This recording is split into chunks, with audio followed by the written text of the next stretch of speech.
Ladies and gentlemen, gentlemen and ladies, Gotta be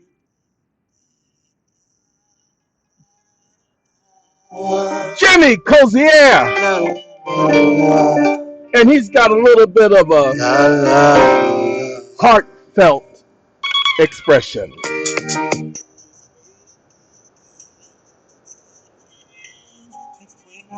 patient.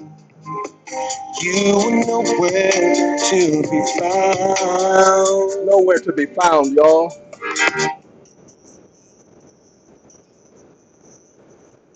Of Of communication. communication. Where was she? When Lines of what? Yeah, yeah. He's writing a 4-page letter. See, Aaliyah wasn't the only one who wrote letters. Jimmy Cozier also wrote letters. Ladies and gentlemen, I'm doing quite a few things this morning. We are getting ready to move the Eon TV over to a virtual private server. That junk is a lot of money. Okay, go look it up. Virtual private servers. We are going to be 64 gigabytes, SSD hard drive, 250 gigabytes, 1 terabyte worth of extra space, and let's just say we're doing 10 cores. We were going to go 8 cores, but we're going 10. And there's some other specifications. In other words, ain't no joke.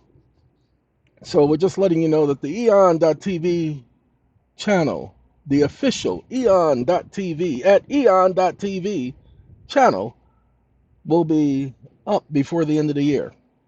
We're doing a lot of work. We're even creating our own web browser. Yes, web browser. Our own, where you will be able to download, access, and record all within the browser. Torrents, the browser. Videos, the browser. And Noi will be incorporated into my browser, all in one. Now, there'll be other people, because I'm talking about it, because nobody's done it yet. There'll be other people who are going to try to best me, but they won't be able to because we're adding features that I haven't mentioned. Because that's what I do. Still got to come up with a name for the browser. Don't make no suggestions. We'll probably open it up in the future. Okay, like I said, there's a lot of things going on, and this morning I had to finish taking care of payroll. Had some complications with that this week. So why am I telling you all of this? Well, there have been quite a few of you who've been confused with your mega packs. So this is going to be a mega pack update. Now, let me make sure that we're going to reveal some of the aspects of the mega pack that most of the public don't know about. You're getting 4 EIN numbers. Why 4? Because each organization, each corporation, is its own layer, and they're all protected by the packs, their properties. But you're receiving your nonprofit religious organization. That nonprofit religious organization is what you operate through. It's also protected by the mega, micro, and mini micro pack. The mini micro, like I said, ladies and gentlemen, putting a trust together is not easy. We'll talk about that in a second. We're going to try to keep it under 15 minutes today. Ladies and gentlemen, you'll watch a video and they'll tell you, oh, it's so easy to create a trust. Now, by the way, creating a trust is very easy. Anybody can create a trust. Man, all you got to do is go to ChatGPT and say, I need you to create me a trust. But it's going to give you the most basic, unprotected trust out there. It's not going to protect anything. It's just a trust because you asked it to create a trust. So I'm going to give you guys. Now I'm going to keep that to myself. I was going to tell you how you can make ChatGPT better, but I would be we have a non-compete clause with SACOM. I created it back in 2010. So I can't compete with the organization, and I gave them the mega pack. I gave it to that organization. So I can't compete with them, so I can't tell you.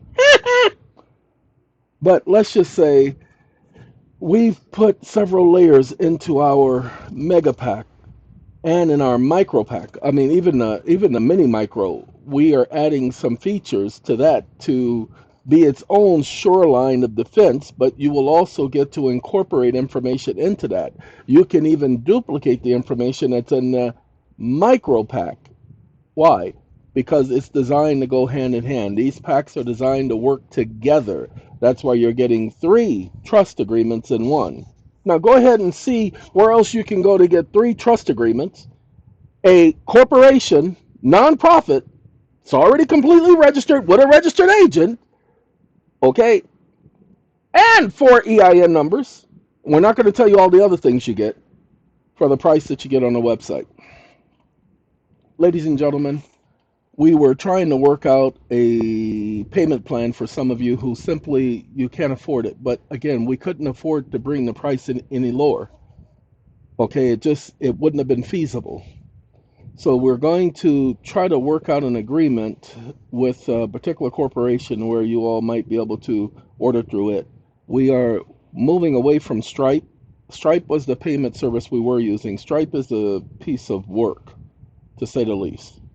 Stripe charges too much. They know they charge too much, and Stripe is about getting into your pockets. Okay, so we will not be dealing too much more with Stripe. But enough about the back end stuff. Let's get back to the understanding of the pack so that you guys get it. The EIN numbers, all you have to do is your five, well, let's just say the type of trust you are. Again, I can't, you'll read your pack, you'll see the type of trust you are. But the type of trust you are, you're a nonprofit.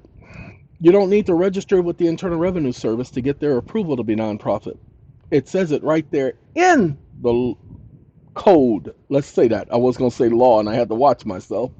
It says it right there in the code that you don't need to be registered as a nonprop in order to fall under this category. Now remember, you're already registered as a nonprop within the state for which your corporation is registered. So you're covered on several different angles. Now,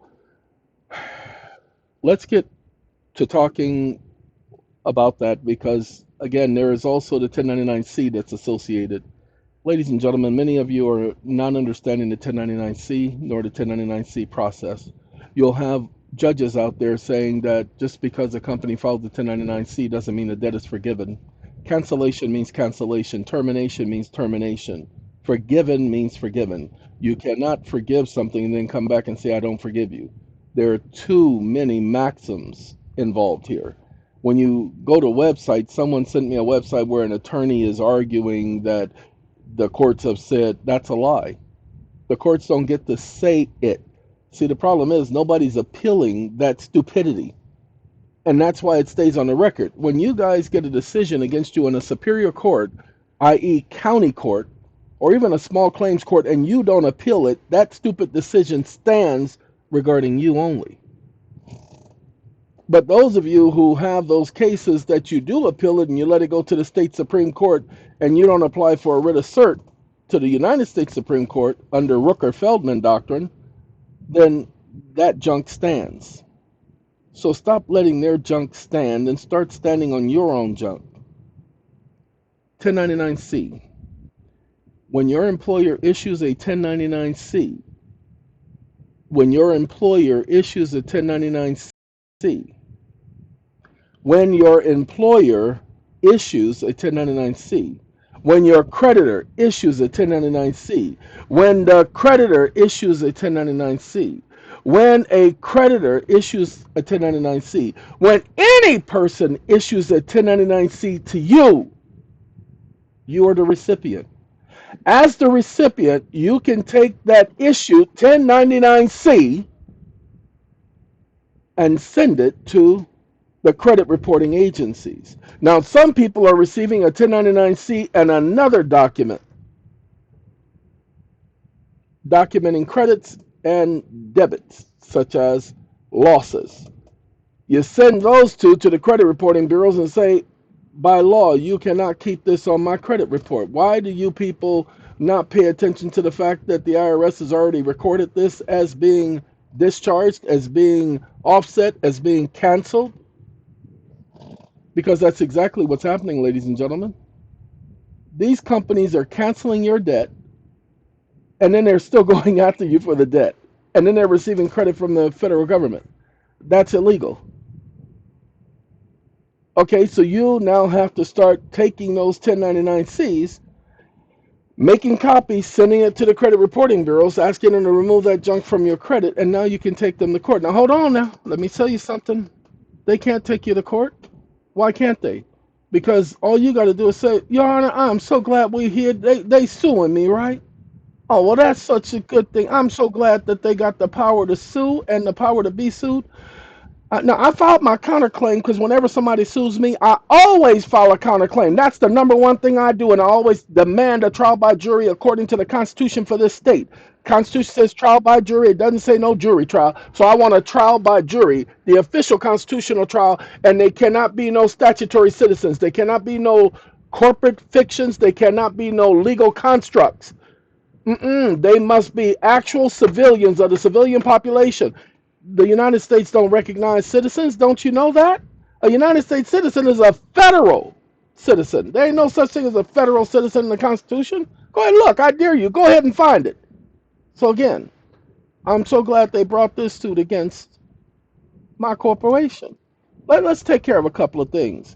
They're saying that they didn't file that 1099-C. Hmm. Okay, well then if they didn't do it, then why their name on it? Oh, they didn't do it? Well, let's go look at their tax records and let's see if they didn't do that. Because I promise you, they defaulted. They said I defaulted. They said it was a default.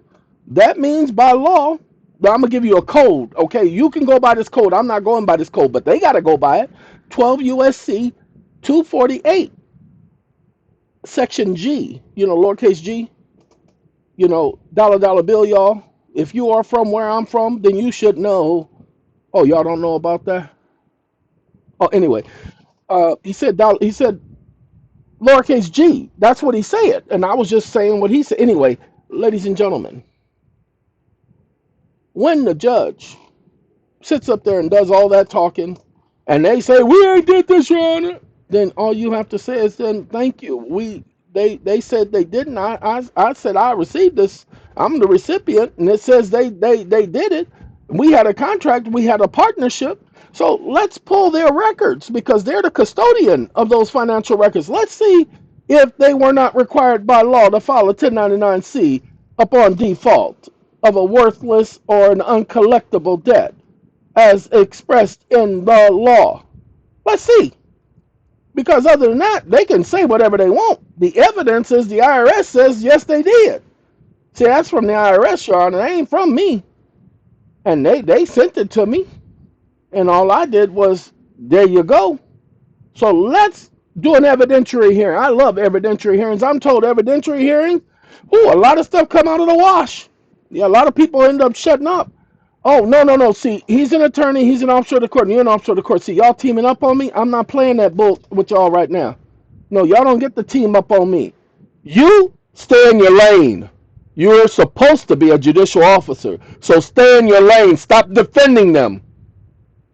And you, provide proof. Stop testifying. You know Pagliaro said you can't testify. So shut up with the testifying. I object to his testifying and I object to your defending them. Just that simple, people. Y'all gotta stop being afraid of somebody wearing a dress. No, no, hold on now. We got one more minute. Let me say this so that y'all understand it. Who's afraid of somebody wearing a dress? When you were a 5-year-old child, you were afraid of that person wearing the dress, that school teacher. When they wore dresses, they don't wear dresses anymore. But you were afraid of them because that was your teacher. But who's afraid of a grown man or woman wearing a dress when they are a grown man or woman? Judges wear dresses. They call them robes. I don't care what you call it, but it's a dress. It's a gown. It's a nightgown. Go ahead, take a look at it. Take a look at their black so-called robe. Did they just get out of the shower? So why are you afraid of somebody wearing a robe? A robe does not denote authority, nor does a cape. because it's actually a cape. Don't take my word for it. Go look at it. Hey, gotta go. Warlocks and witches, gotta go, gotta go.